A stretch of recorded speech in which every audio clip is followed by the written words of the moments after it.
Long shadows were seen through the desert scrub as the Sedona sun had already set behind the ragged red cliffs. Cody Brown sat by himself in a dull holiday rental. Other than the illumination from his laptop screen and the flicker of a television he wasn't watching, the room was dark. His hair, which had previously been wild and golden like a lion's mane, was now twisted and silver streaked.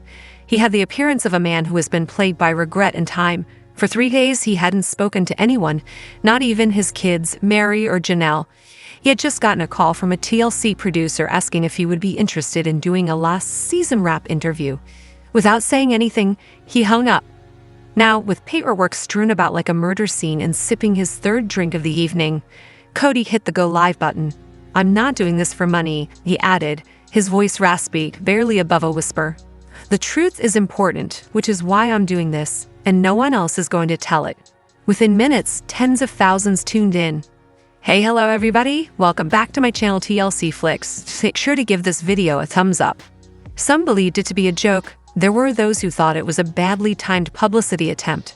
But as Cody began speaking, measured at first, then more frenzied, the truth pierced through like a blade. He said that she had deceived him. She lied to all of us, and I gave her permission.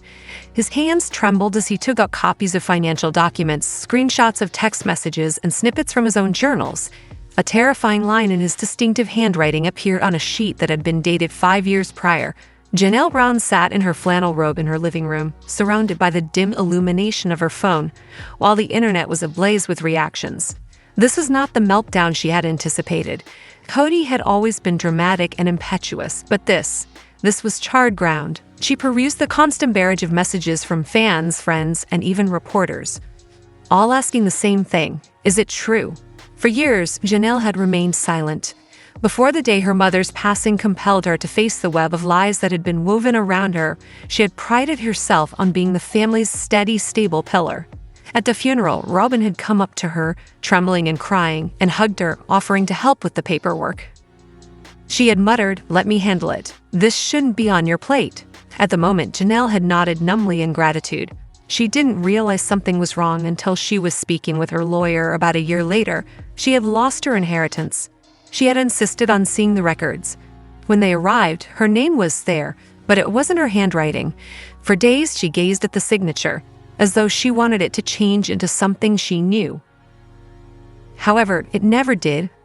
Now that everything was being revealed in real time by Cody's broadcast, Janelle realized what she needed to do. She set up an appearance on a small, quiet, intimate podcast that she trusted, and she told the truth. The years of manipulation, gaslighting, and cold warfare waged under happy family photographs are just as important as the money. Meri Brown lit a candle on her nightstand at Lizzie's Heritage Inn in Parowan, Utah, and gazed into the flame as if it were a secret. Once more, she was alone, not intentionally, but by choice. The scapegoat had always been her, first in the marriage and subsequently in the plot of the program, the one who had an affair, the wife who was emotionally aloof, the woman no one understood. Now, however, things had changed. After keeping it for more than 5 years, she took out the manila envelope. It contained letters she never sent to the other wives, notes she had written to herself while filming, and, most importantly, her proof: audio snippets, text messages. Robyn was unintentionally emailed confidential communications between producers. In one, the producer referred to Robyn as the anchor character, the character around whom TLC wished to center the story. Within the expansive Flagstaff residence, Robyn Brown's world was becoming smaller. It had been 2 days since she had left the house. Producers, solicitors, managers, and even her sister were pleading with her to speak up, and her phone was constantly buzzing. Robyn, however, remained silent, depaced. From the mirrored wall of her hallway, her reflection gazed back at her. She appeared tired and pale, and terrified. Brick by brick, layer by layer, she had constructed this family like a castle. She reminded herself that she was keeping Cody safe from mayhem. Christine and Meri were toxic, she told herself. She believed she was the only one who could save them all. She was alone now, though. It was a glass fortress. The stones were flying, too. He opened her hidden filing cabinet in the quiet. Inside was a flash drive, a phone that burns, the custodial strategy, RB document. She grabbed the phone and punched the dial. "Now is the moment," she muttered. "Get Raven going." The children had always been the victims, violence filtered via parental conflict, faces obscured in early seasons. They had voices now, though, and they had lost their fear. Leon was the first to post. Their Instagram message was genuine, poetic, and powerful.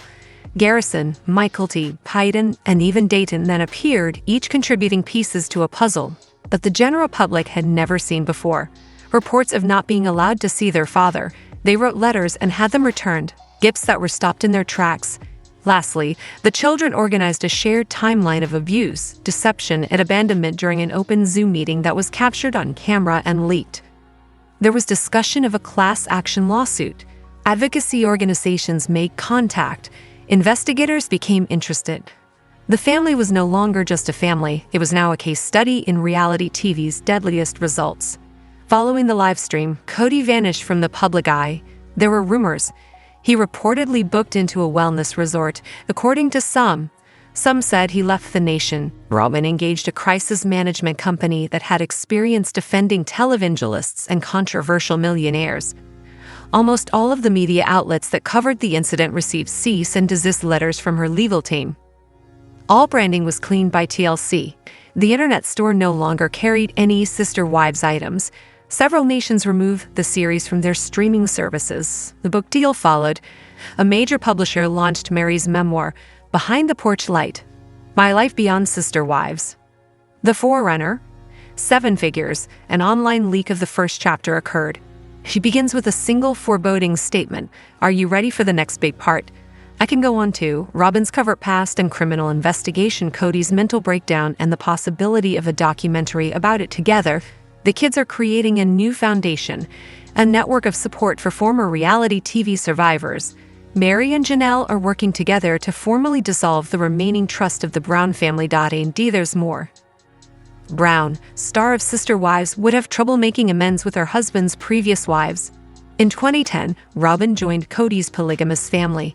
She was willing to share her husband with Meri, Janelle, and Christine Brown, and she was excited to join his multiple families. Over time, Robyn became close to one of the sister wives, especially Meri, and provided her with both financial and emotional assistance. By formally divorcing Cody to allow him to wed Robyn and adopt her children from a prior marriage, Meri demonstrated her devotion to Robyn in exchange. Even during the COVID-19 pandemic, Robyn and Meri maintained their strong relationship. The two bonded quite strongly, just like Janelle had bonded with Christine. Sadly, neither of the women's expectations were fulfilled. Christine moved away from the polygamous household in 2021 and broke up with Cody. Janelle and Cody also split up shortly after.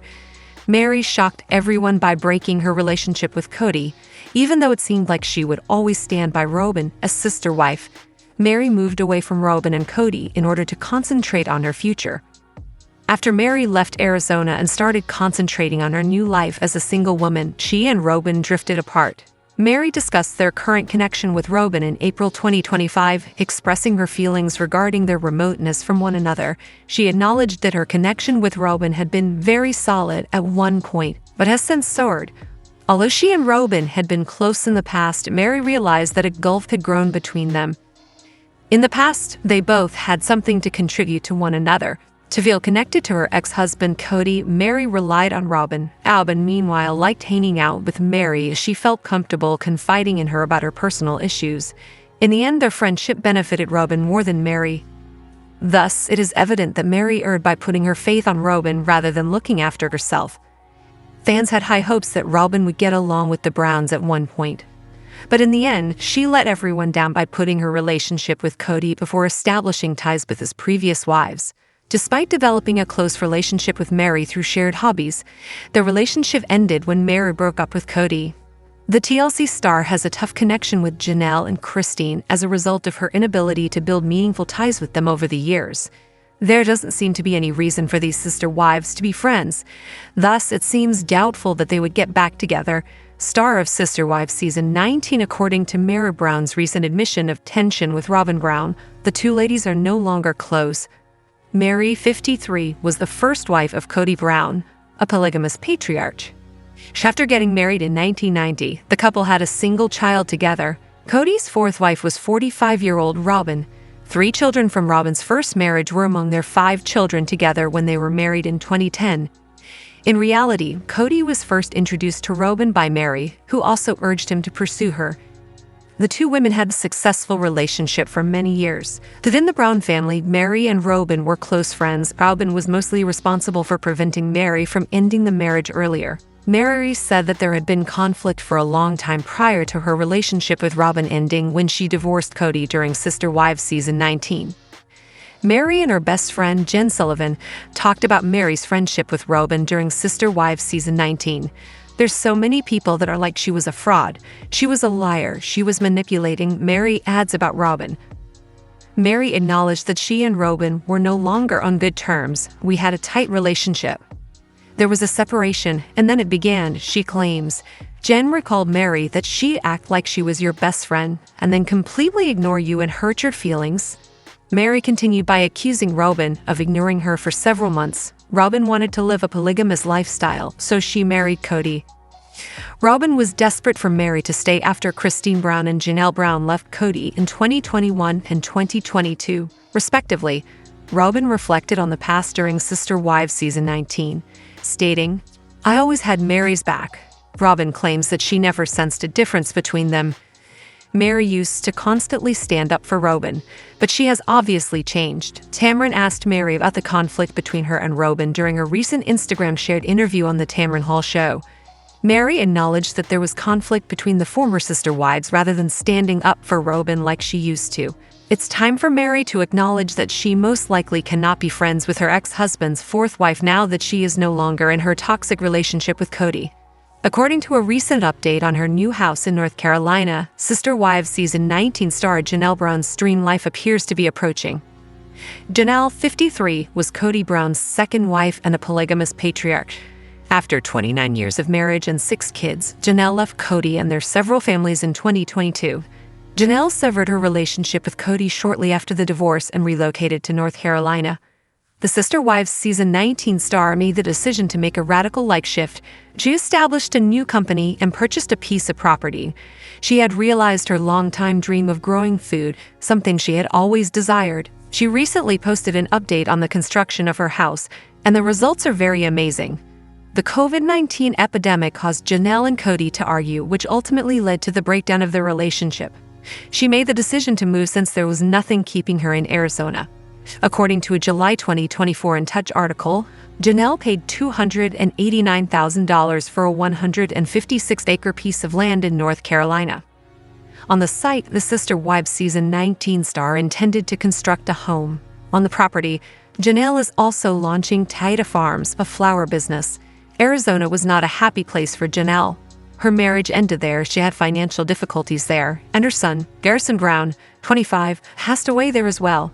The Sister Wives season 19 actress is free to pursue her future happiness in North Carolina since she has nothing binding her to the southwestern region now that her surviving children are grown and dispersed throughout the United States. Janelle made the decision to relocate to North Carolina, where her daughter Maddie Brush, 29, of Sister Wives, resides with her spouse and kids. In order to be close to her grandchildren, the Sister Wives star plans to construct a house directly across from her daughter's family. Janelle recently shared an Instagram update. In it, she discloses the address of her new residence and declares that it has been staked. Janelle is ecstatic and anticipates moving in by the holidays. Many Sister Wives fans are outraged that Robyn Brown is holding her clients responsible for their purchases on her now-defunct website. Robyn is renowned for being a kind wife and a decent mother. She has successfully raised their kids and has been Cody's support system for years. Robyn is a fantastic matriarch, but she isn't the most prosperous businesswoman. She has had trouble turning any of her endeavors into a profit throughout the years. She decided to start Miss Sister Wives Closet in 2010, but without the help of her sister wives, she struggled to keep it up to date. Viewers of Sister Wives expressed their dissatisfaction of Robyn's activities in a Reddit thread created by Outrageous Yogurt Baby. They emphasized her propensity to shift blame onto others by pointing out that she never accepts responsibility and constantly attempts to place the blame for her shortcomings on others. Did Robyn just blame a customer for placing an order? A Redditor named Bitsy123 said, pointing out that she neglected to turn off the website's cart feature, making it her fault rather than the consumer's. Blame the people who want to buy your product instead of disabling purchases, said another Redditor at Master Dimension 452. It's odd to see Robyn griping about her clients when she ought to be appreciating their interest in her company. Robyn's followers view her as a villain because of comments like these, which have gradually harmed her reputation. 10 years ago, Robyn and Kody's ex-wives, Janelle, Meri, and Christine, founded My Sister Wife's Closet. Family strife, however, kept them from realizing the full potential of the company. Janelle disclosed the reason for the company's demise in 2024, speculating that it was probably because no one wanted to manage it together. Robyn's inexperience as a businesswoman might have played a role in the website's failure. In contrast to her fellow sister wives, Robyn lacked commercial acumen. The shutdown of My Sister Wife's Closet was probably the result of her inability to manage the pressure of running it. Robyn shouldn't be blaming fans for placing orders from her website, which ought to have been shut down years ago. Many Sister Wives fans have started to loathe her because she refuses to accept responsibility, making it hard to defend her comments. If Robyn wants to be more likable and manage successful enterprises in the future, she needs to get better at business. Rather than placing the blame on her clients, she had to learn to own up to her mistakes. Additionally, Robyn ought to refrain from saying anything that cast her in a bad light. The mother of 5 had previously criticized Kody's ex-wives and their kids by asserting that she and her kids were the mainstay of the Brown household. Such sanctimonious remarks will only damage Robyn's reputation and make it more difficult for her to engage with Sister Wives viewers. Let us know in your comments, and stay tuned by subscribing our channel to get more updates like this. Thanks, everyone.